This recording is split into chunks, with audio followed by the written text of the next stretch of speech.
Okay, so we've just come to a rav4, a 2002 rav4. We removed the door lock and we're going to make keys for the door lock, and then we're going to pull apart the ECU and make keys for that. Okay, let's go and have a look at this rav. Let's see if this key works. Now the big question is, will it work in the ignition? Look at that. Okay, so now we need to program in some transponders. Okay, we're finally finished. Got 2 keys.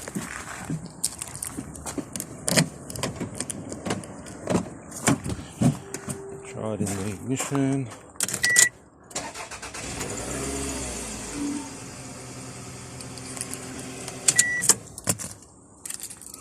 The ignition.